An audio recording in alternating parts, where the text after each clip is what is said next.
হয় নাই?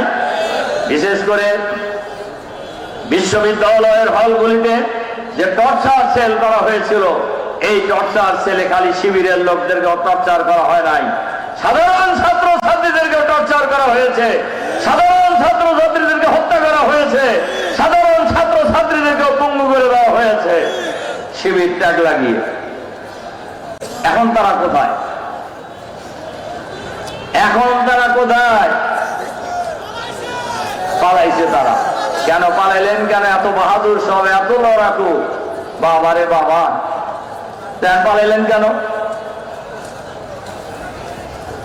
সংগ্রামী ভাই এবং বন্ধুগণ, এই বৈষম্য বিরোধী ছাত্র আন্দোলনের ব্যানারে ওরা সংস্কারের দাবিতে যে আন্দোলন শুরু হয়েছিল, এই আন্দোলনে যখন পুলিশ গুলি চালিয়েছেন, আবু সাইদ মুগ্ধদের মতো সাহসী সন্তানদেরকে হত্যা করেছেন, তখন বাংলাদেশের কৃষক, শ্রমিক, ছাত্র জনতা, শিক্ষক, কর্মচারী, মা বোনেরা, সকল স্তরের পেশার মানুষ রাজপথে নেমে এসেছে। এবারের আন্দোলনে আর্মি পরিবার সন্তানেরা রাজপথে মিছিল বের করেছে। সুতরাং এবারের আন্দোলন কোন দলের আন্দোলন ছিল না। এবারের আন্দোলন এই খুনি হাসিনার পতনের জন্য ঐক্যবদ্ধ আন্দোলন ছিল। এই আন্দোলনে নির্বিচারে গুলি চালানো হয়েছে, কারফিউ জারি করা হয়েছে, 144 জারি করা হয়েছে, এই বিদ্যুৎ বন্ধ করে দেওয়া হয়েছে, এরপরে আপনাদের একটি টেলিফোনের লাইন কেটে দেওয়া হয়েছে, ইন্টারনেট বন্ধ করে দেওয়া হয়েছে।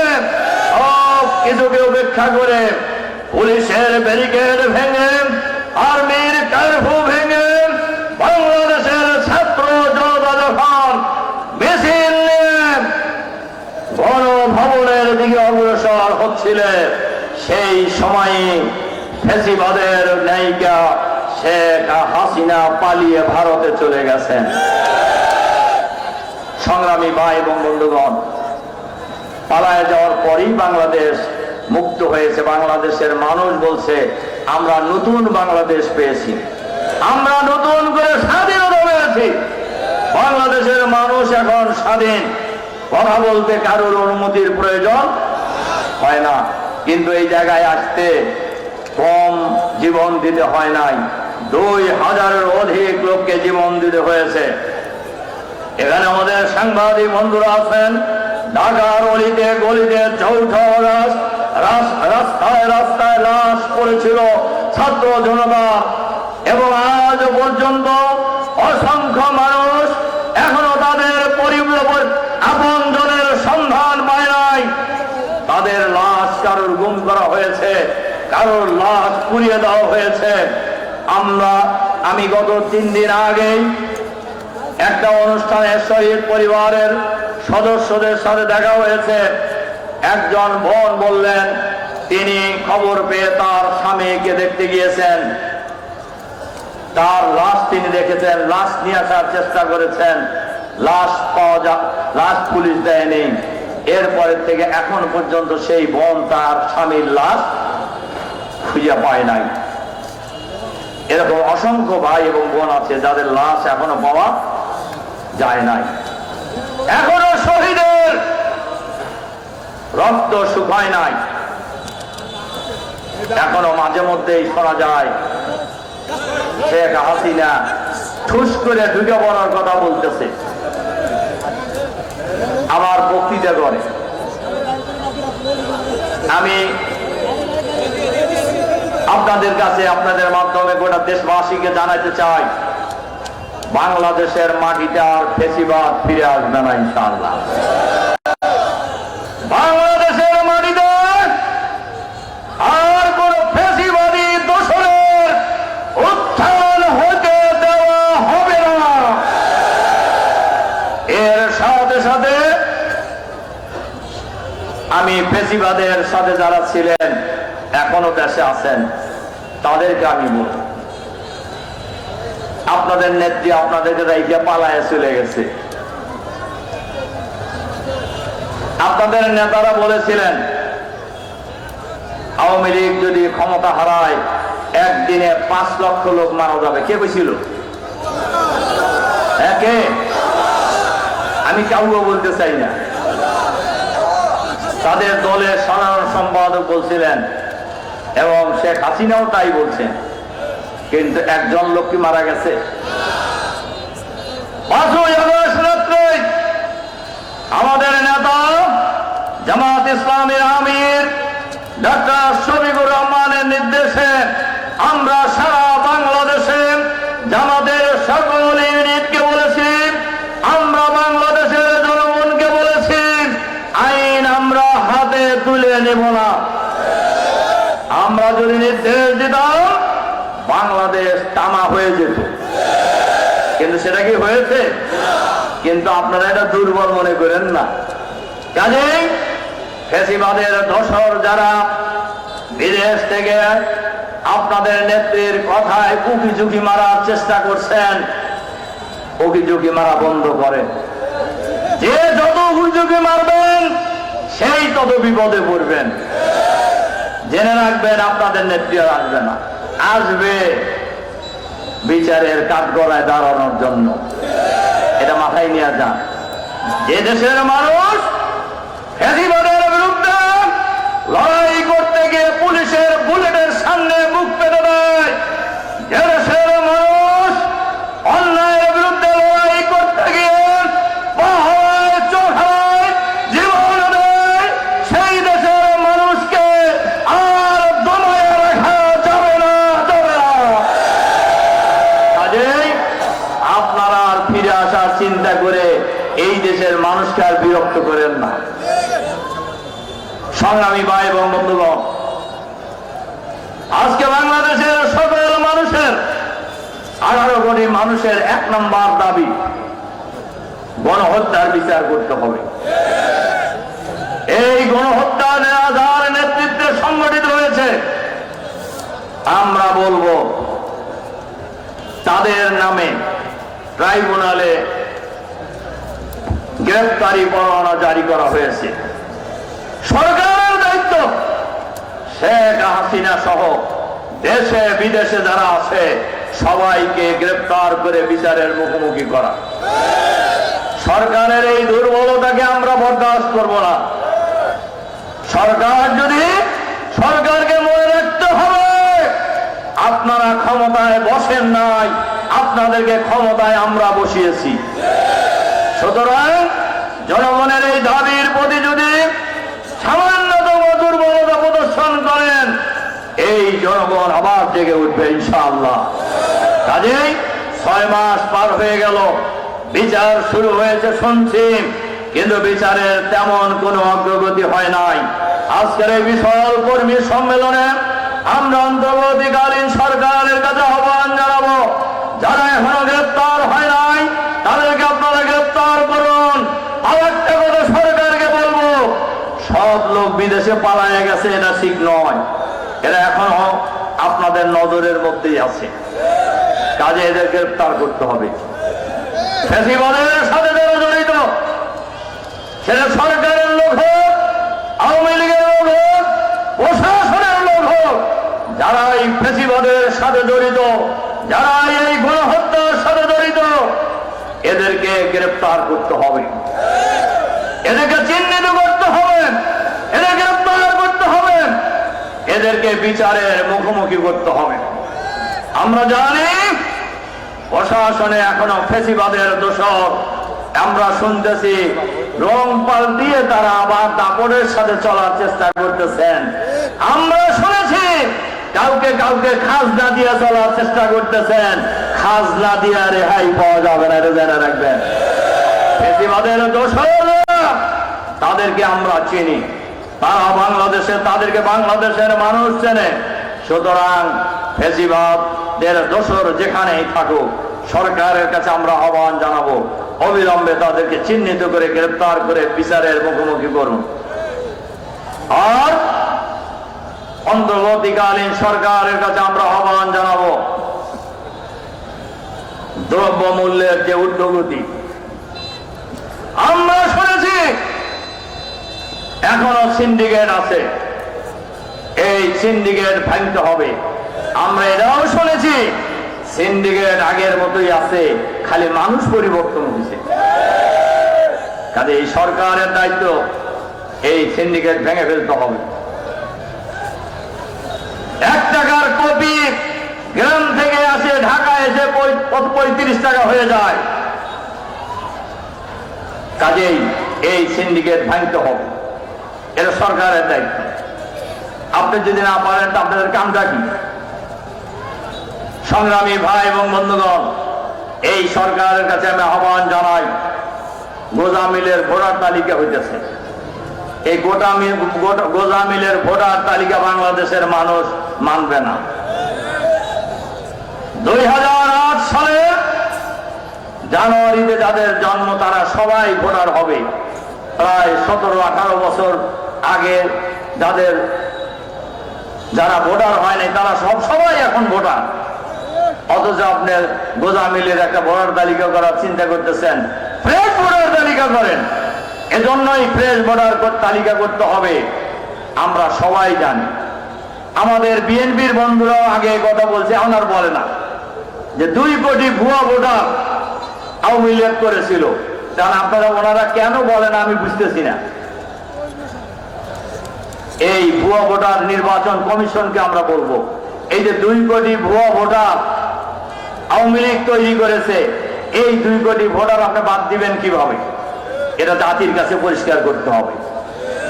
কাজেই আপনার নতুন যারা ভোটার হইল তারা যারা হইল, কিন্তু এই 17-18 বছরের মানুষ মরে নাই, বলেন মরছে কিনা?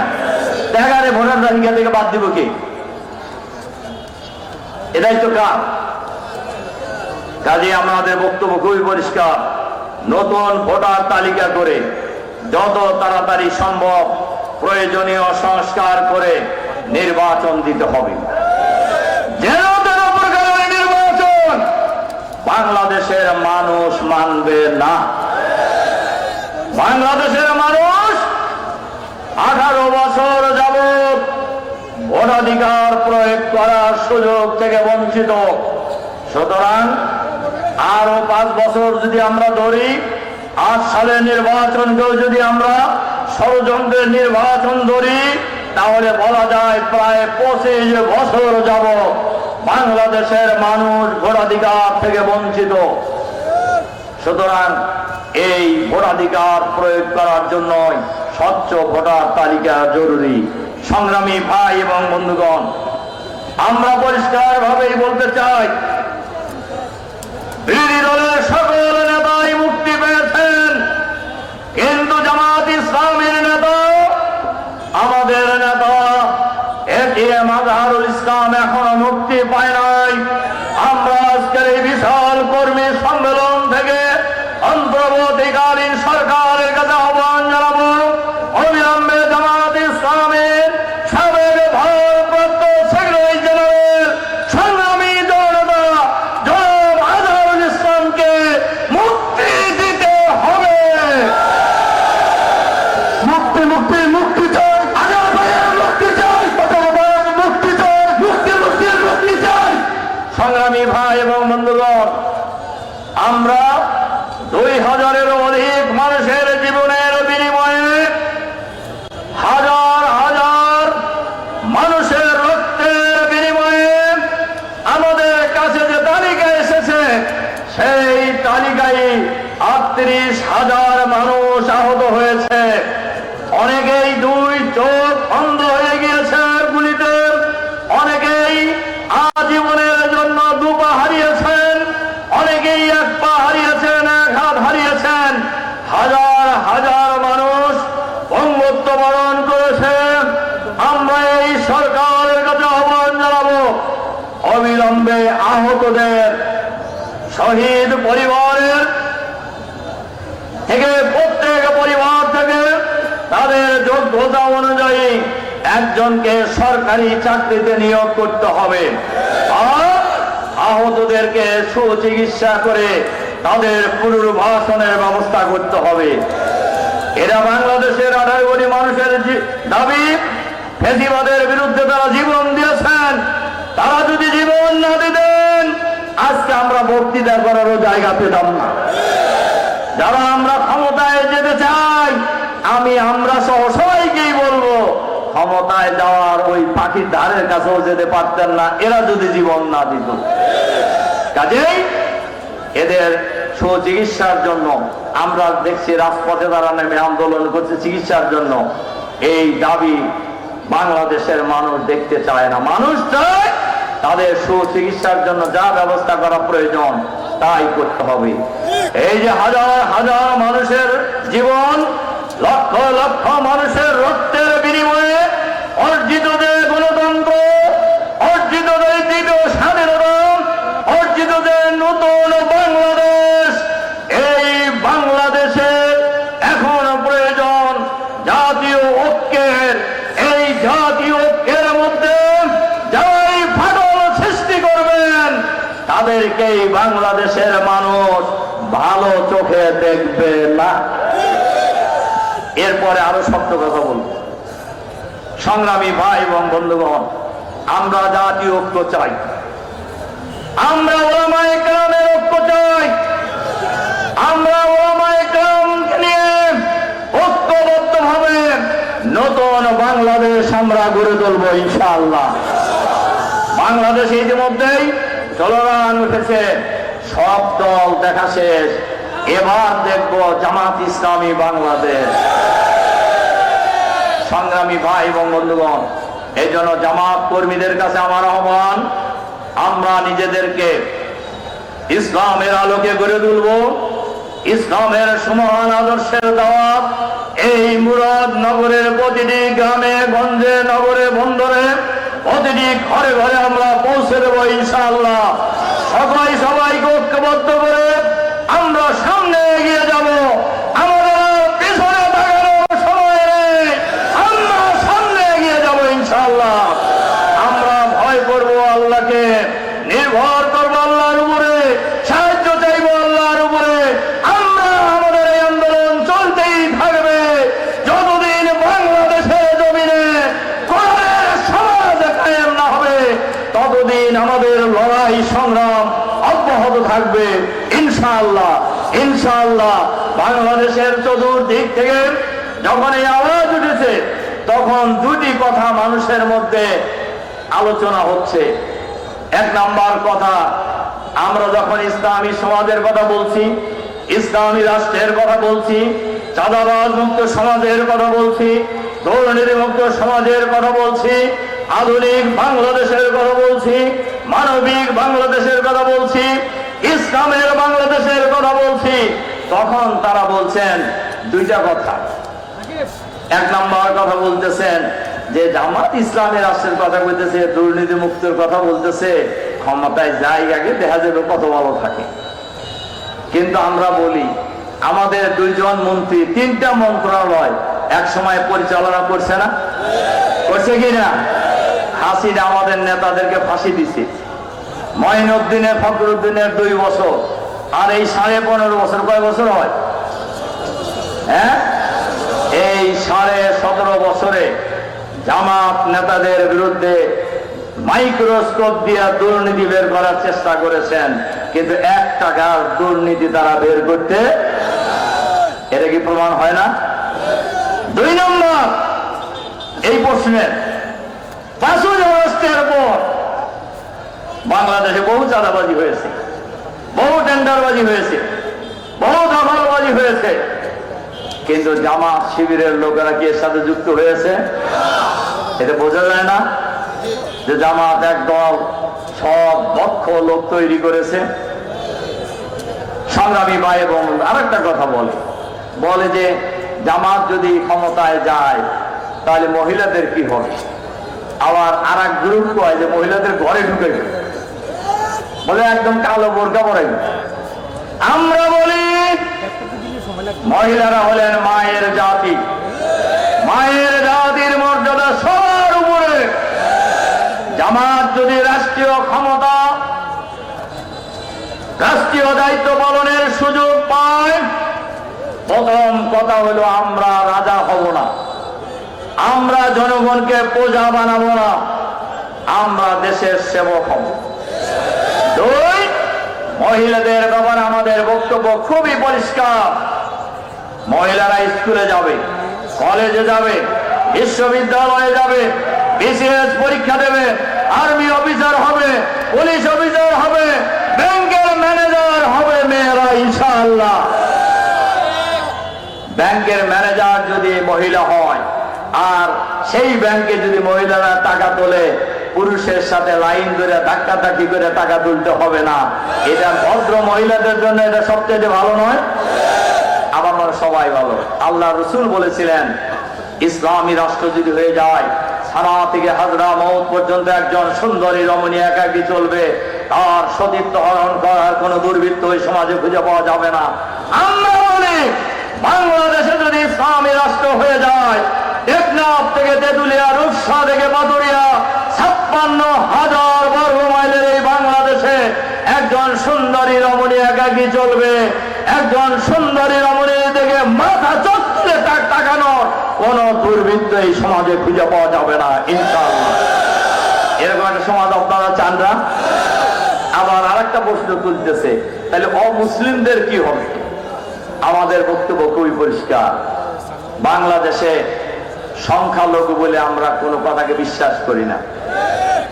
যারা অমুসলিম আছেন, মুসলিম নাগরিকরা যে অধিকার পাবেন, একজন অমুসলিম নাগরিক সে অধিকার পাবেন। একজন মুসলিম তার যেমন ধর্মীয় অধিকার পালনের স্বাধীনতা আছে, সুযোগ পাবেন।